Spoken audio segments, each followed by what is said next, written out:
उदंती सीता नदी tiger reserve में इन दिनों जंगली हाथियों का लगातार उत्पात देखी जा रही है और बीते दिनों राजा पड़ाव इलाके में जंगली हाथी द्वारा लगातार किसानों के फसलों को नुकसान पहुंचाया गया। किसी तरह वन विभाग द्वारा हाथी को खदेड़ा तो गया, लेकिन वही जो हाथी है पिछले कुछ दिनों से राजा पड़ाव और तौरेंगा के जंगलों में अपना डेरा जमाया हुआ था और ये वही हाथी है जो दल से बिछड़ा हुआ हाथी है। और बीते दिन एक घटना घटी थी और मैं उसी का ग्राउंड रिपोर्टिंग करने पहुंचा हूं। क्या है पूरी खबर, आइए इस पर ही बातचीत करते हैं। नमस्कार, मैं उमेद कश्यप हूं और आप देख रहे हैं उदंती टाइम्स। दरअसल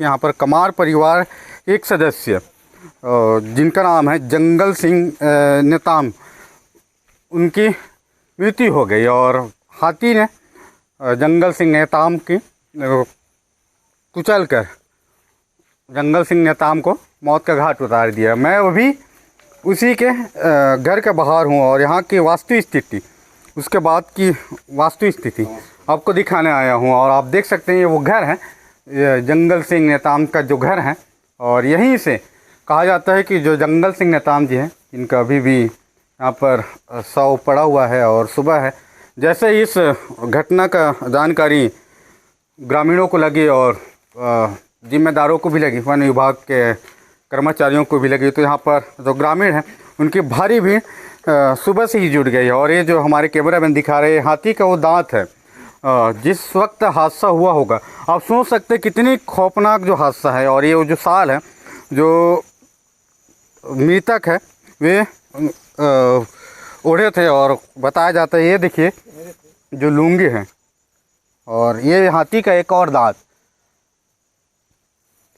ये कहा गया जैसा जानकारी के अनुसार कि जो मृतक है वो शौच के लिए निकला हुआ था और इसी बीच जो हाथी हैं वे जंगल के रास्ते से आकर और जैसे वे शौच से अंदर की ओर जा रहे थे और उसी बीच हाथी ने उसको दरवाजे से खींचते हुए और यहाँ पर अब दिखाइए, यहाँ पर ही दरवाजे से खींचते हुए यहाँ से उनके जो पटक कर मृत्यु हो गई।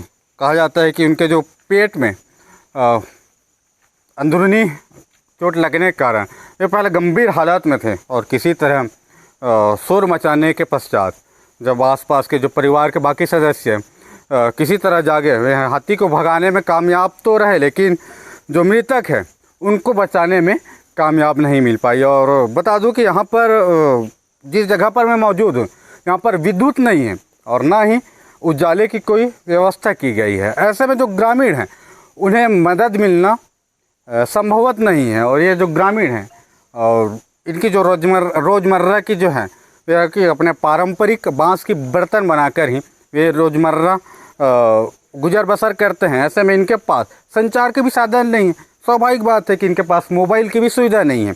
ऐसे में बीते रात को या घटना घटने के बाद इन्हें किसी प्रकार की मदद नहीं मिल पाई और जो गंभीर हालत में जो जंगल सिंह थे वे उनको किसी तरह अंदर ले जाया गया, तब तक वे अपने जो है दम तोड़ दिए थे। और मैं अभी उसी पर हूँ, यहीं पर हूँ और चाहता हूँ कि परिवार के कोई सदस्य हैं उनसे ही बातचीत करूँ। फिलहाल आप जो देख रहे हैं कि घटना के बाद की वास्तविक स्थिति है और लगातार जंगली हाथी द्वारा हाथी प्रभावित क्षेत्र जैसे कि हम दबनई फरसरा इलाके भी गए थे और वहाँ पर जिस तरह फसलों को नुकसान पहुँचाया जा रहा है, लेकिन ये बड़ी घटना जो सामने आई है और बड़ी घटना जो हमारे तौरेंगा बफर जोन इलाके से निकल कर आई है और ये पहली घटना है बफर जोन में जिस तरह की एक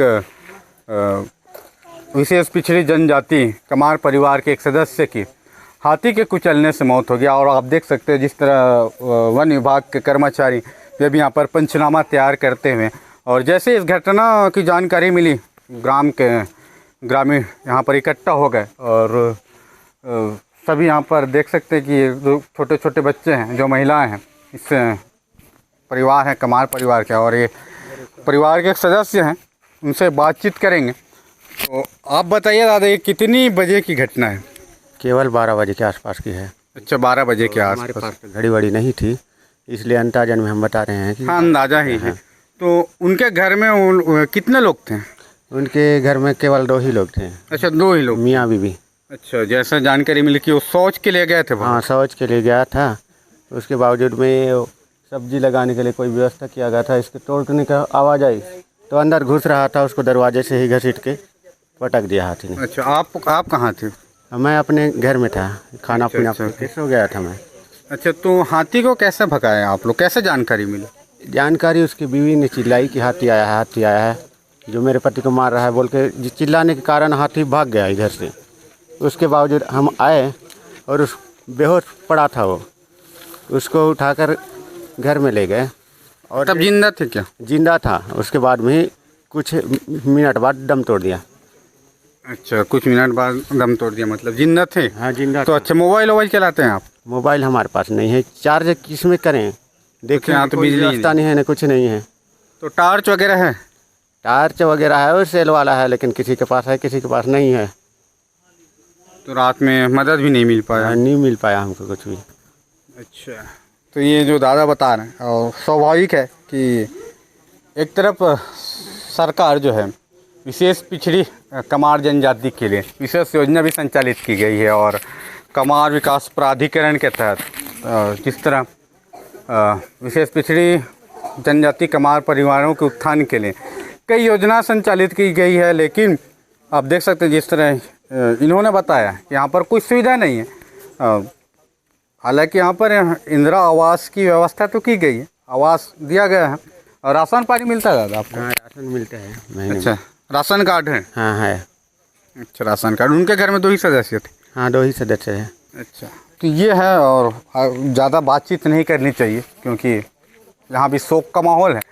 और मैं भी जो वन विभाग है वो लगातार तो मुस्तैद तो है, लेकिन सतर्कता जो है, सतर्कता की कमी है। और ऐसे में एक तरफ मैं बीते दिनों आमामोरा इलाके से एक खबर सुना था, कुकराल में, वहाँ पर अंदरूनी इलाकों में जिस तरह वन विभाग द्वारा लालटेन बांटा जा रहा है और सोलर लाइट बांटा जा रहा है, लेकिन आप देख सकते हैं नेशनल हाईवे से महज 1.5 किलोमीटर अंदर ये बस्ती है जहाँ पर कुछ कमार परिवार रहते हैं, उनको रोशनी की कोई सुविधा उपलब्ध नहीं कराई गई है।